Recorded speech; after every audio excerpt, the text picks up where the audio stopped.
안녕하세요. 썰푸는 총각입니다. 오늘 이야기 지금 시작하겠습니다. 안녕하세요. 제주도 살고 있는 30대 중반 주부입니다. 저희 시댁은 서울에 있습니다.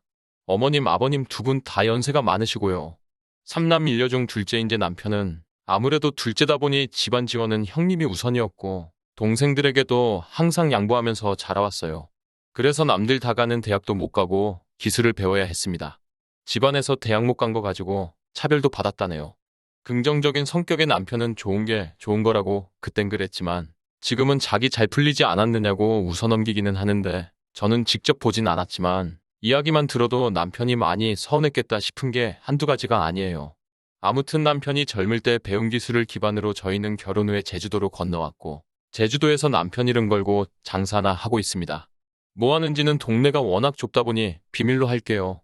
제주도 자영업이 힘들다 뭐다 말이 많지만 로컬보다 관광객 대상으로 장사를 하고 있다 보니 저희 부부 입에 풀칠하고 살면서 돈도 심심찮게 벌고 있습니다.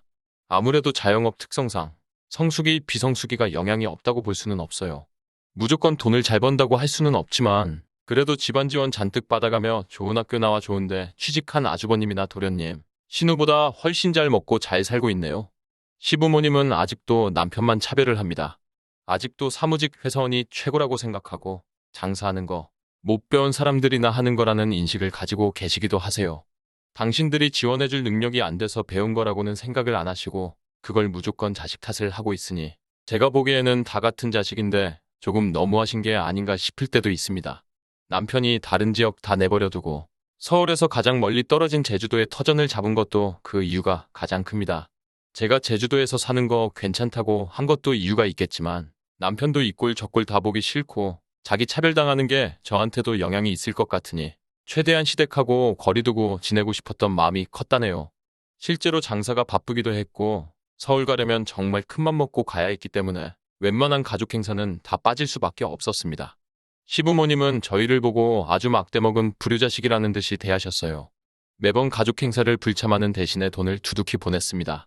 특히 시부모님이 제사에 목매다는 분들이셔서 잡다한 것들은 그냥 돈 주고 하시라고 아쉽지 않게 많이 챙겨드렸어요.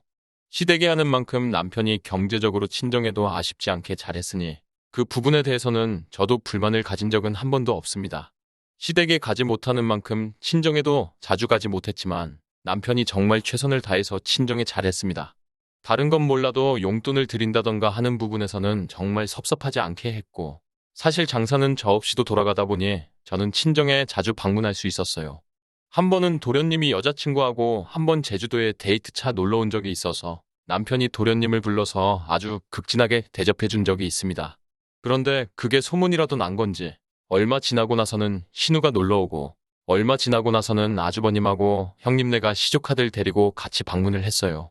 특히 그동안 신우랑 형님이 둘이서 친하게 지내면서 저보고 아주 가족 행사 다 빠지고 그런다고 하면서 저를 뒤에서 그렇게 싣고 다녔는데 두 사람이 제주도 다녀간 뒤로는 부쩍 저한테 연락하는 일이 잦아졌습니다. 제주도 갔을 때 정말 좋았다고 또 놀러와도 되냐 하면서 신우 말고 형님 말고 하면서 저랑 친하게 지낼 걸 그랬다고 하면서 서로를 헐뜯으며 제 마음을 얻으려고 노력하더라고요. 목적은 뻔히 보였어요.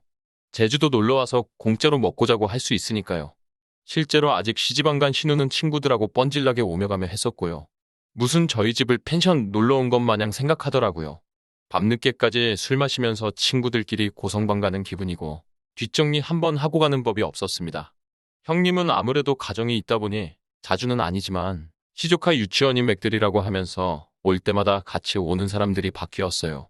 대부분 좀 사는 집 사람들이었는데 다른 건 둘째치고 저희를 무슨 사형인 부리듯이 대하는 게 많이 짜증났습니다. 저는 그래서 두 사람이 오는 게 정말 싫었지만 남편은 그래도 가족이라고 1년에 몇 번이나 본다고 내색 한번 하지 않고 항상 가족들 올 때마다 극진하게 대접해줬어요. 저는 그게 참 불만이었습니다. 자기들 필요할 때만 남편을 가족이라는 이유로 단물만 쪽 빨아먹는 기분이었거든요. 마침 그 당시에 인터넷을 통해서 제주도에서 한 달 살기 이런 게 유행하던 때라서 신우도 그렇고 형님도 그렇고 경치 좋은 데서 유유자적하게 지내면 소원이 없겠다면서 제주도에 엄청 오고 싶어 했어요. 특히 그때쯤에는 해외여행을 다니기가 힘들었으니까 어떻게 제주도 놀러와서 숙박비 생각 안 하고 편하게 지내고 저희 부부한테 뭐라도 하나 더 얻어먹을 요량으로 친한 척 접근하는 게 더 심해졌습니다. 그런데 그때쯤에는 저희도 장사가 워낙에 바빠지기도 했고 올 때마다 진상도 그런 진상들이 없으니 와도 못 챙겨준다고 정신없으니까 성수기 지나갈 때까지는 제발 오지 말아달라고 못을 박아놨어요. 뒤로는 무슨 이야기들을 하는지 오지 말라고 했던 그날로부터 신우랑 형님이 번갈아 가면서 서로 저한테 연락해와서 언니가 그러는데 신우가 그러는데 하면서 서로가 제 뒷담화를 했다면서 서로에 대한 뒷담화를 하더라고요.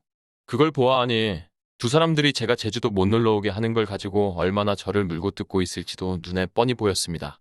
그 와중에도 어떻게 제가 여유가 생기면 알려달라고 오랜만에 제주도 놀러 오고 싶다고 부탁하는 걸 보니 그 속이 뻔히 보였습니다. 무엇보다 두 사람이 오는 게 가장 꺼려졌던 이유는 놀러와서는 저한테 부럽다고 하는 말이었어요. 남편하고 둘이 잘 지내고 있긴 하지만 타향살이 하면서 외롭고 힘든 부분이 참 많거든요. 그런데 두 사람은 관광지에 사니까 제가 무슨 매일 놀러만 다니는 줄 아는 거예요. 저도 남편 일 도우면서 정신없이 힘들거든요. 그런데 놀러와서는 제가 부럽다니 어쩐다니 공기 좋고 경치 좋은 곳에서 편하게 산다니 그런 말을 할 때면 솔직히 남편 가족들만 아니면 내쫓아버리고 싶은 마음이 더 컸습니다. 그런데 문제는 얼마 전에 일어나게 됩니다. 아주버님하고 형님이 엄청 크게 싸워서 별거 상태에 들어갔다는 거예요. 그런데 아주버님은 그걸 가지고 저희 부부를 원망하기 시작했습니다. 형님이 서울 사는 거 갑갑하고 힘들다고 했다고 자기들도 제주도 가서 한 달만 살면 안 되냐고 했다고 하더라고요. 그때쯤 아주버님네 회사도 재택근무를 시작한 지 오래돼서 부부가 매일같이 집에서 붙어서 지낸 지가 오래였거든요. 사실 부부가 서로 아무리 사이가 좋아도 매일 같은 공간에 얼굴 보고 지내면 사이가 좋을 수가 없잖아요. 하물며 그렇게 썩 사이가 좋지 않은 부부가 매일같이 붙어 있으려니 아주 죽을 맛이었나 봅니다. 형님은 어떻게든 집을 벗어나고 싶었나 봅니다. 하지만 방법이 없다 보니 그러면 차라리 육아 스트레스 핑계로 제주도에서 지내려고 했나 봅니다. 그런데 아주버님 입장에서는 외벌이 하는데 굳이 형님 혼자 제주도 내려와서 비싼 생활비 내가면서 지내겠다는 것도 어이가 없고 시조카도 있는데 아주버님이 외벌이에 육아까지 독박 쓰고 싶지 않으니 말도 안 되는 소리 하지 말라고 반대를 했던 모양이에요. 하지만 포기를 모르는 형님은 끝까지 제주도에서 살아야겠다며 아주버님을 계속 닥달했고 심지어는 제 남편하고 아주버님을 비교까지 했다고 해요. 돈도 쥐똥만큼 벌면서 당신 동생은 제주도에서 떵떵거리며 잘 살고 있지 않느냐. 그까짓 회사 다닐 바에 동생 하는 거 배워서 당신도 제주도에 기반 만들었으면 얼마나 좋았냐 하면서 매일같이 부부싸움을 했답니다.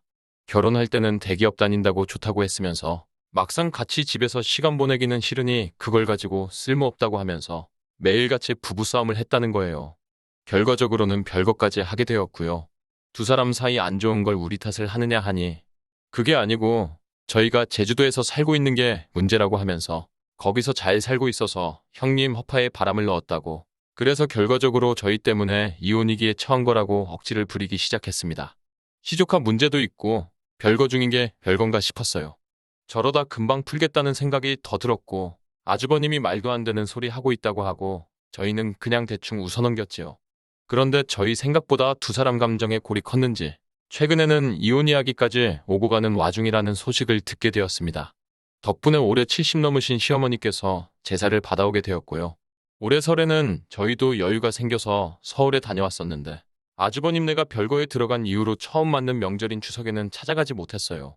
그런데 어머님이 이번에 혼자서 제사 준비하시다가 알아누우셨다는 거예요. 아버님한테 벼랑간 전화가 오더니 저희 보고 제사를 가져가랍니다.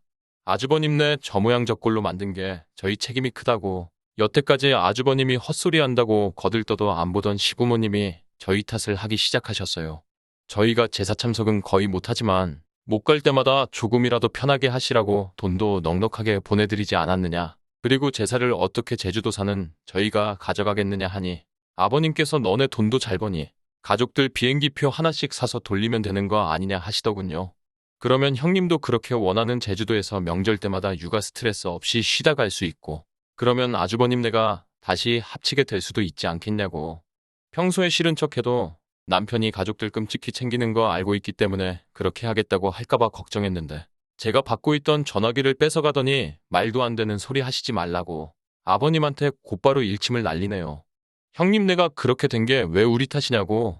그냥 명절에 부려먹을 여자가 없으니까 우리한테 떠넘기시려는 거 다 보인다고 하더라고요. 여태껏 형님한테 양보만 하고 자랐으니 재산은 형님이 이혼해도 큰 집인 형님이 가져가는 게 맞다고, 부려먹을 여자가 없으면 직접 팔아 그러라고 하더군요.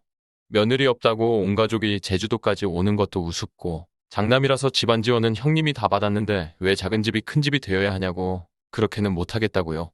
그리고 제주도 못 간다고 이혼할 집구석이면 다시 합치게 도와줄 필요 없고, 그대로 갈라서는 게 수라고, 여태까지 형님한테 양보했는데 뒷바라지까지 해줄 생각 없다고, 이런 연락 하실 거면 앞으로 연락하지 마시고, 제사 준비할 며느리가 없어서 문제면 그냥 그 제사 없애버리라고, 애초에 우리 조상님을 왜 남의 집 딸을 가지고 지내려고 하시냐 하고 전화를 그냥 끊어버리더라고요.